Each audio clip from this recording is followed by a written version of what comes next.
30% अलग से आरक्षण देने का काम अगर किसी ने किया है तो हमारे प्रधानमंत्री नरेंद्र मोदी जी ने क्या अभिनंदन करें इस बात के लिए। ये होता आरक्षण के प्रति दृष्टिकोण।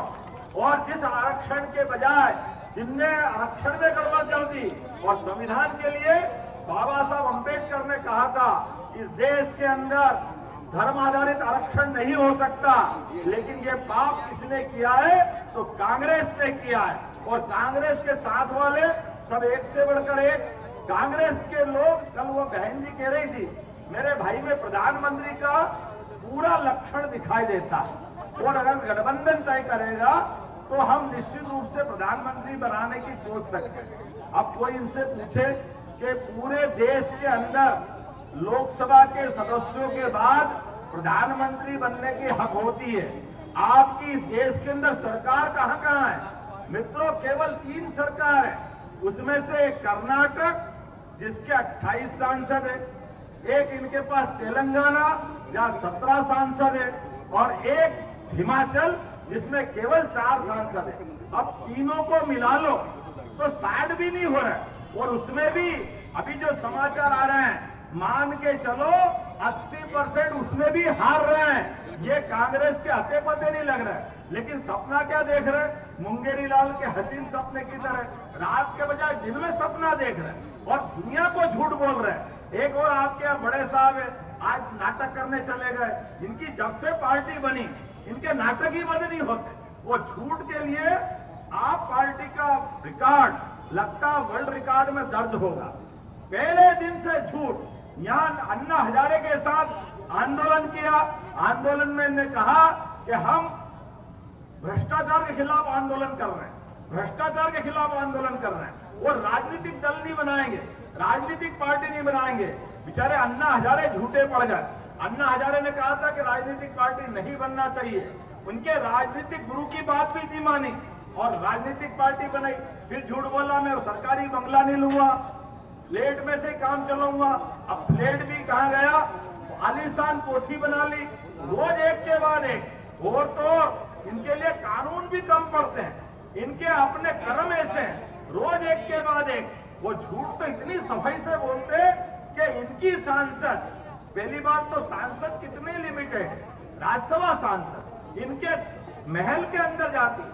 आप बताइए कोई किसी सीएम हाउस में भी, मेरा भी सीएम हाउस है, लेकिन सीएम हाउस में मेरी परमिशन के बगैर कोई दरवाजे के अंदर आ कैसे सकता है?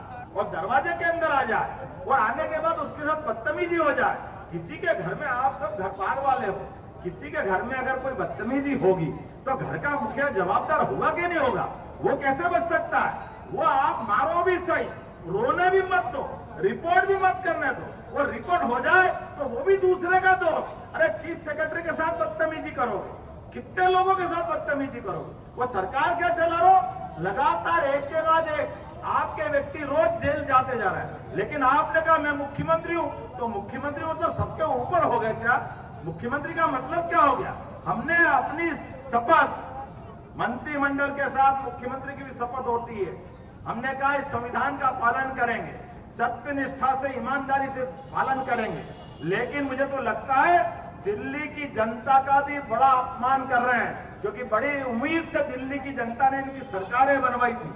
जितने लोगों ने वोट दिया उनका सबका अपमान कर रहे हैं। ये बात केवल कुर्सी की खातिर, केवल कुर्सी चाहिए, कुर्सी के अलावा कुछ नहीं चाहिए।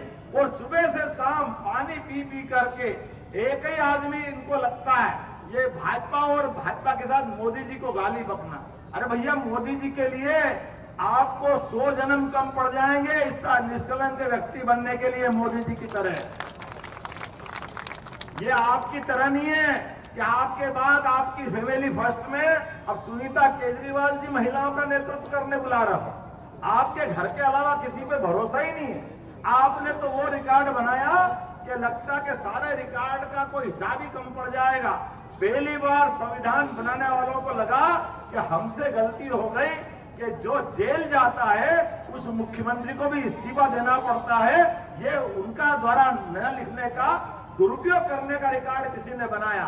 आजादी के बाद पढ़े लिखे, अनपढ़, गरीब, किसी भी वर्ग के कोई भी मुख्यमंत्री है, सबने कोई भी कारण से, अरे दिल्ली तो वो धरती है जहां लाल बहादुर शास्त्री ने रेल दुर्घटना घट गई तो अपनी जवाबदारी लेते हुए अपने पद से इस्तीफा दिया था।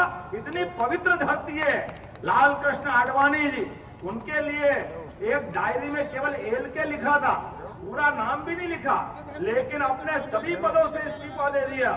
और इस्तीफा दिया तो उससे आगे सांसद पद से भी इस्तीफा दिया और संकल्प किया कि मैं जब तक कि इस कलंक से बरी नहीं हो जाऊंगा।